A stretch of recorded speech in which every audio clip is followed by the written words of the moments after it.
Welcome to @Cronkite News, your social sharing connection where you choose the news. Facebook likes and shares, tweets, retweets, and favorites. YouTube views and subscriptions. We're watching you, watch us. From our digital home at cronkitenews.azpbs.org to your television, web browser, or mobile device. Let's get a refresh on the top Arizona news of the week. Donald Trump won the electoral vote Tuesday night, but he's behind in the popular vote. Cronkite News reporter Natalie Tarangoli spoke to people who explained why this is unusual for a presidential election. A week ago, Donald Trump was saying it was a rigged system and the Electoral College is a rigged system. Donald Trump is not going to say the Electoral College is a rigged system anymore because he just won. It's something that's only happened a handful of times before. The most recent, the 2000 election between Al Gore and George W. Bush. Now, only we have only for the fifth time in the history of the Republic does it look like we have a president who didn't win the popular vote. Hillary Clinton received nearly 300,000 more votes on Election Day than Donald Trump. According to a Valley constitutional expert, Trump's winning of key battleground states sealed his victory, reaching that magic number of 270 electoral votes. In the Electoral College, the Republicans have a slight advantage, which, by the way, is part of the reason why Donald Trump has done well. In the Electoral College, won the presidency, seemingly right now. The winner of the Electoral College is almost always the winner of the popular vote, too. But despite this, McWhorter said the electoral math actually favors Democrats in the presidential election. More blue states have electors than not. For the Republican to win the presidency in the modern era, the Republican has to win every battleground state. If you take all the states that are usually going to be Democrats and all the states that are usually going to be Republicans, the Democrat only needs to pick up 29 electoral votes to be the president.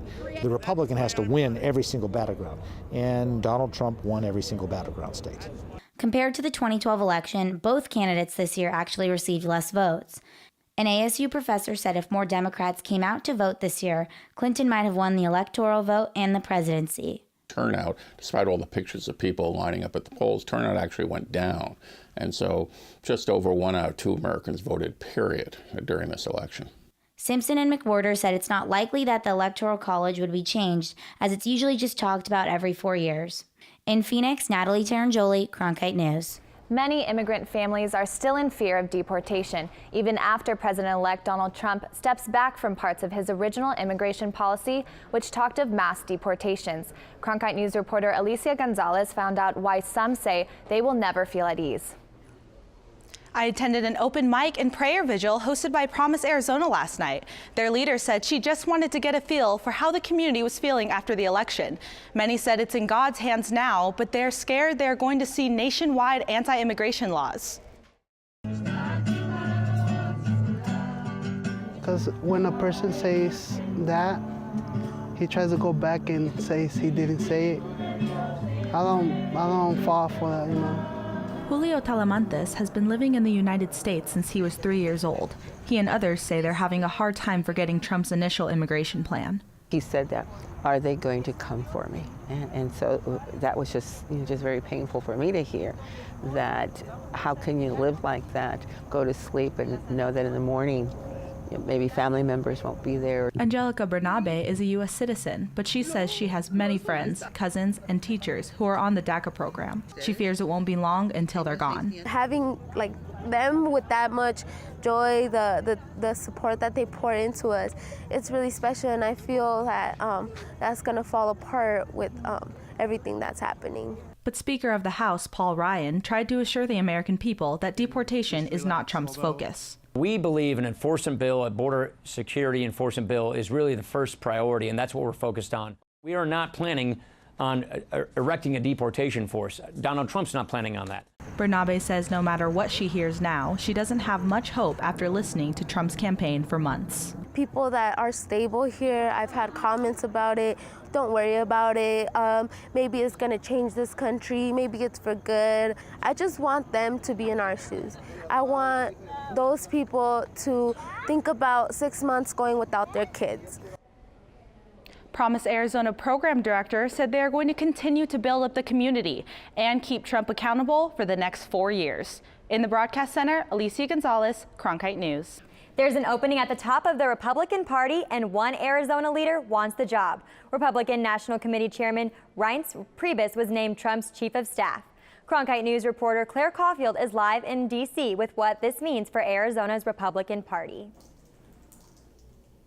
With Trump's appointment of Priebus, the national position is open for the first time in 6 years. Arizona GOP Chairman Robert Graham threw his hat into the ring on election night, citing his experience with minority communities and new technology.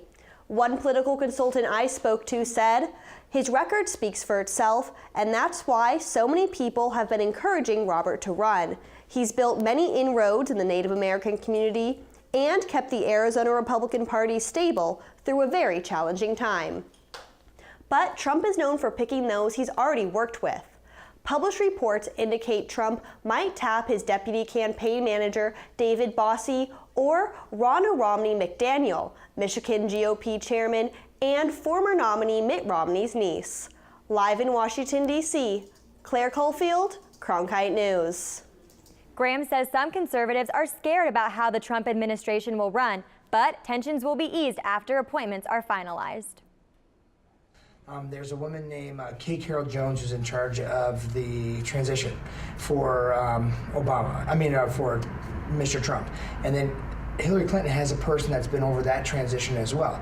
And so they're looking and considering these 6,000 appointees.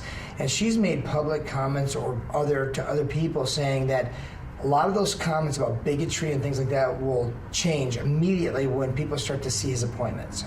Today, former presidential candidate Ben Carson declined an offer to take the job as Secretary of Health and Human Services and will instead continue to advise Trump from outside the White House. Steve Bannon has been named chief strategist, but there have been no other cabinet members called as Vice President-elect Mike Pence continues to take control of the transition. The news world lost one of its icons as PBS News anchor Gwen Ifill passed away after her battle with cancer. Ifill was an award-winning journalist. She had an historic career with stints at the New York Times and the Washington Post before becoming co-anchor and managing editor of PBS NewsHour. Ifill became one of the first African-American journalists to host a national politics show when she took over Washington Week in Review in 1999. We spoke to a friend and former colleague at the Washington Post about what made Ifill special. She studied whatever the issue was and made sure that she knew what was going on from a public policy standpoint, from a political standpoint. Just a really good student of the craft, a good student of interviewing and listening to people. And I think that's what set her apart. That's one thing. But she also came across as being a very competent journalist, but also a warm journalist. Just a few weeks ago, Gwen Ifill was a part of the celebration of the life of Walter Cronkite at the Museum in Washington, D.C. We wanted to share with you some of Ifill's thoughts on the future of the journalism industry she held so dear. Oh, imagine my shock and surprise and pleasure with the first time I met Walter Cronkite, to have him actually with acknowledge that he watched me on the news every night, and which of course scared the hell out of me, because all of a sudden you realized it was a standard that you were trying to meet. But here's the thing. So many of us in our business are attempting to achieve that level of trust. And what we know to be true about our business right now, television and newspapers and radio and blogs and all the things we are, is that we're not there anymore. That nobody looks at any one of us and says, whatever that comes out of your mouth, that I trust. But the best of us are striving for that every single night. And we're striving for it with Walter Cronkite's face in our heads, with the idea, not that we're ever going to be at the place where if we say it, you believe it instantly, but the fact that if we say it, it's because it's backed up, because it's reported. It's not just my opinion. It's not just my bright, clever witticism. The salvation for the news business, I've had the beauty of being on this stage many times to talk about different news moments in our history. And the salvation for the news business is that we try to be more like that and not less like that.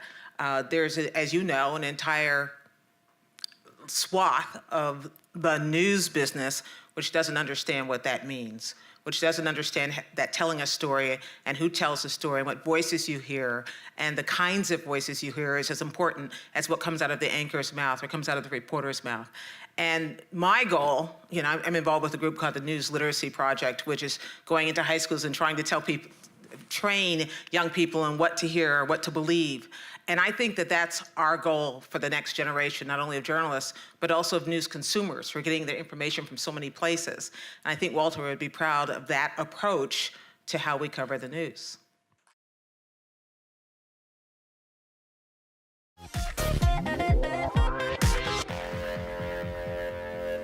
President-elect Donald Trump touched down in Washington today to meet with President Barack Obama and other congressional leaders for the first time since he won the election.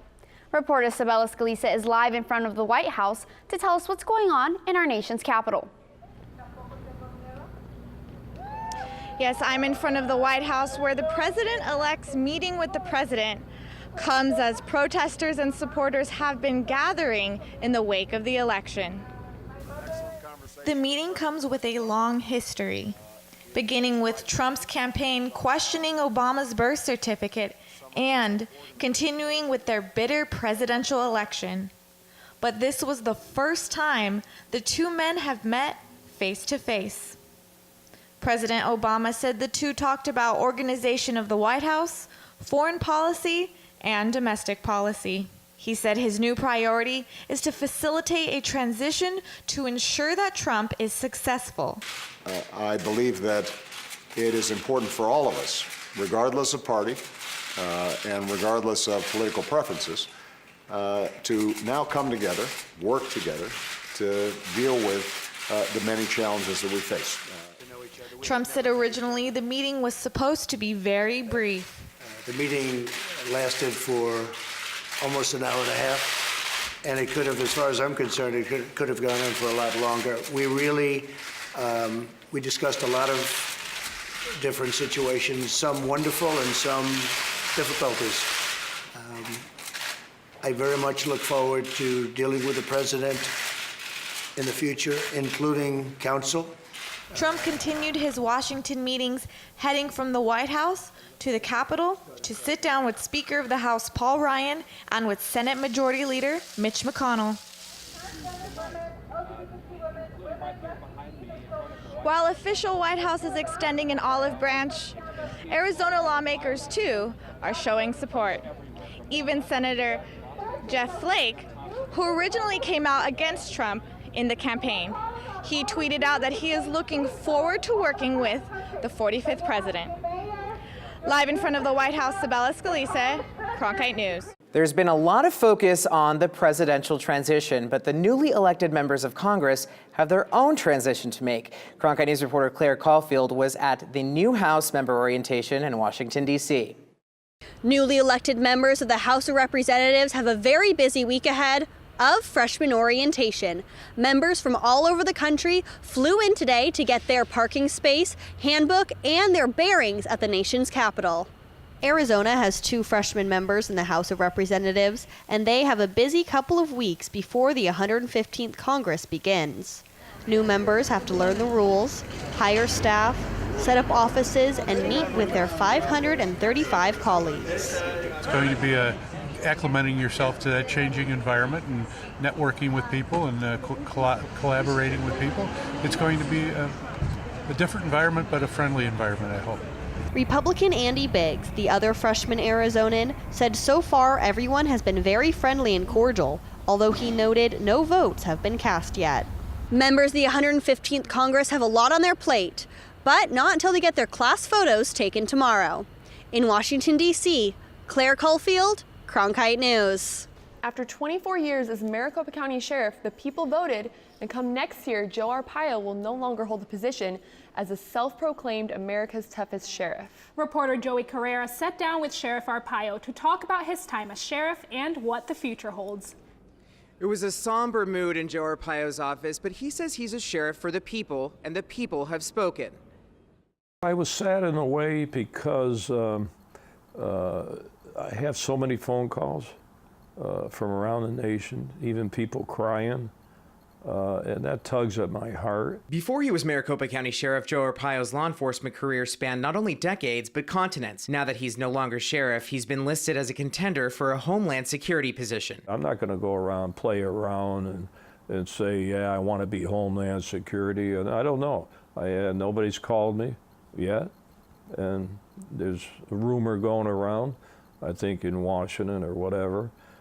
So we'll see what happens. Sheriff Arpaio didn't comment on pending legal matters, but Latino rights organizations haven't been shy to label some of his policies racist, a claim Sheriff Joe says just isn't true. I would love to get together and talk to them, not through all these demonstrations, but for some reason I will probably never convince them who I really am. 84-year-old Arpaio isn't sure what the future has in store for him, but he has a message for his successor. I wish the person that's going to be the next sheriff good luck and success.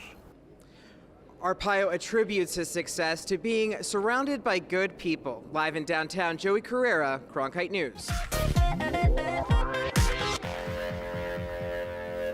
Many people around Arizona will be attending parades and other tributes to honor our service members tomorrow. But not everyone does it the same way. As reporter Tyler Fingert found out, one Phoenix man is honoring them through art.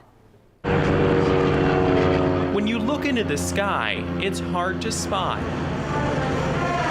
But on the ground, you'll see what everyone is talking about. On this side, we're honoring the National Guard here.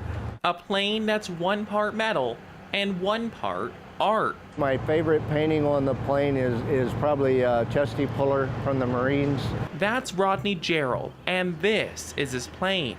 There's no need to pimp his ride because he's already done it himself.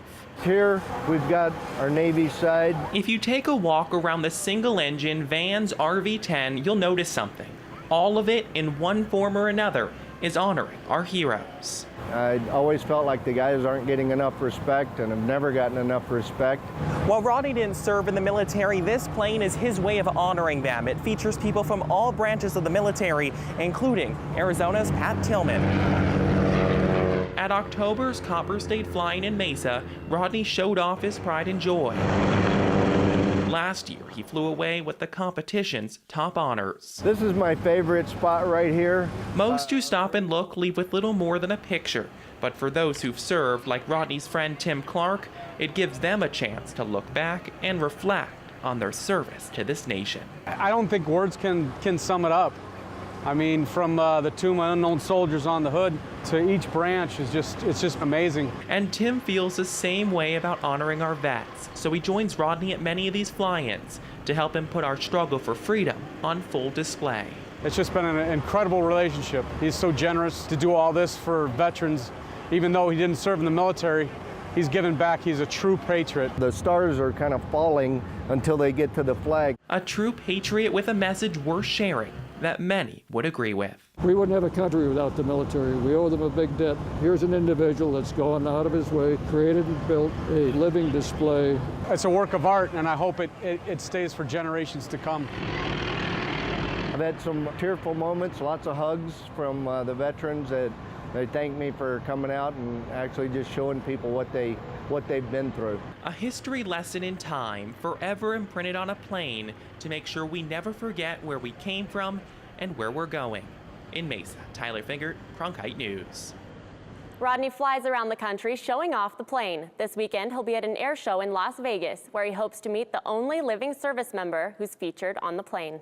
Cows are a sacred animal in Indian culture, and letting one be killed is a sin. As Anthony Marroquin reports, one group of advocates in the valley has taken it upon themselves to protect as many as possible. In the Santan Valley, green pastures are home to a goshala. It means cow shelter in Sanskrit, and I went down to the far west valley to figure out why this bovine haven is so important to the community there. It's a culture not many people get to see outside of their television set. The Discover India Festival helps educate and spread the messages of Indian culture to our community. But for one group, the message is much more practical. The concept of the Goshala, as you could see, is to save the cows. And it may sound funny to some people, but the Indian culture traditionally, they revere most of the animals and cows. To them, there's no difference between the cows and your pets at home. The cows are just like animals, just like dogs and cats, and we know how precious they are for us. We treat them like our children. Same way, cows are also like that. No, that's not a banana. The relationship with the cow is viewed like an economy. It provides life in the form of milk, and the owner provides the cows with a secure life. kill the cow, and you're breaking your contract. You have used the good part, which is milk, and then you have sent the cow to the slaughterhouse. You are able to consume its meat. So that economy is selfish economy. But keep the cow safe, and they say it will keep providing long after it retires from its milking days. The message doesn't just apply to cows. Goshala tries to aim to raise awareness of fair treatment of all animals around the world. In the Media Center, Anthony Marroquin, Cronkite News. It is the latest chapter in the continuing drama that has played out in Glendale since 2009, including team bankruptcy, ownership change, and battles over the team's lease with the city. On Monday, the Coyotes announced plans to build an arena in Tempe. If those plans come to fruition, the Coyotes will leave behind their current home in Glendale, Gila River Arena. Caught in the middle of the drama, the Westgate Entertainment District. Madeline Hyman looks at the district's future. With this week's news of the Coyotes' plans to move to Tempe, Glendale's Gila River Arena and its surrounding area, including the Westgate Entertainment District, could be left without a big draw 41 nights a year. Oprah Life managing partner Alan Cryer, who opened his restaurant at Westgate less than 2 years ago, is concerned. Well, obviously it's a big blow. Not just us, but every retail and restaurant tenant in here, as Westgate keeps developing more and more restaurants to accommodate events like the Coyotes, Cardinals, concerts, etc. It's going to slow down business dramatically. Glendale Vice Mayor Ian Hugh is not as worried. He believes other events will replace the draw of the hockey team that has played in the arena since its opening in December of 2003. If the Coyotes leave, that would just open up the door to try to attract other activities in. And maybe it might be some arena football, some other sports that are very family-friendly and affordable to go see. A written statement from the city said, quote, "The city of Glendale has consistently stated its desire that the Arizona Coyotes remain the prime tenant in Gila River Arena. Although the Coyotes have stated their desire to explore other options, the city of Glendale is committed to helping the team be successful while they play in the Gila River Arena." They've made these announcements before. I read the press clippings on it, and to me it said a whole lot of nothing. So none of it was a surprise. We know they need a new arena. We know Glendale has soured that relationship with the Coyotes as we're partners with the Coyotes. So it's really no new news. In Glendale, Madeline Hyman, Cronkite News.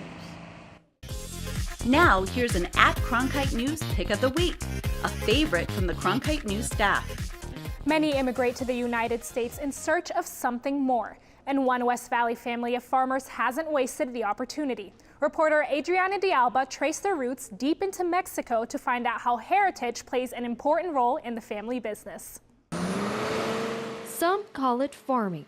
But for a man who's earned a living by spending his days out in the open fields, this is a gift. I enjoy being out, just away from everything. Santiago Gonzalez was just 11 when his father brought the family of 16 to the United States from Mexico in search of a new opportunity. This is a beautiful country, and the opportunities are there if you seek them, and if you have the desire to go get them. After decades of success farming in the West Valley, it would be Santiago's turn to lead the family in a new venture. In 2007, he founded Tres Amigos Tequila, a product he named after his 3 sons. We decided to make our own tequila mainly because the quality of the product was not there any longer, and we are true believers of quality. But to the 59-year-old, finding quality agave meant having family involved every step of the way. And that led him back to Jalisco and the agave that the Gonzalez family has been growing on this farm for more than 4 generations. We work hard on it, and it's family. And when you love family and you love everybody that's around you, what are you going to have? You're going to have nothing but the best at all times. I'm standing on the Tres Amigos farm where more than 500 acres of agave are grown. This one in particular has about 2 to 3 more years until it matures. Here the workday starts bright and early as the sun begins to shine through the agave fields. All day long, just imagine all day long with this thing in your hand. Chopping and chopping and walking down the field, back the field, up the field, back. We don't stop. We don't know what stop means. It's a beautiful life if you like the outdoors. People that would sit in an office, sometimes they do not understand, and they don't know what nature is. It takes 7 years for the plant to reach full maturity. Then it's off to the distillery, where it's placed in high-pressure cookers for 12 hours. It's fermented and distilled. Next comes the aging process. The tequila is stored in large oak barrels for up to 5 years. We do have it, some that have been there close to 7 years, so we're gonna find out how that one tastes. But it should be awesome. Finally, the tequila is boxed up and shipped to El Mirage, Arizona, where Santiago Gonzalez proudly distributes Tres Amigos across 21 states. When you have your brothers and sisters or your family united like that, you know, the mental state that you're in and the strength that you have because of all this family is invincible. One family, 2 countries, and a legacy of success. In Jalisco, Mexico, Adriana de Alba, Cronkite News. Cronkite News tracks your likes, tweets, and shares from all our social sites to bring you this news special at Cronkite News, our weekly refresh. Join the conversation so you choose the news. Like us on Facebook, follow us on Twitter, subscribe to us on YouTube, and log on to cronkitenews.azpbs.org for top Arizona stories anytime.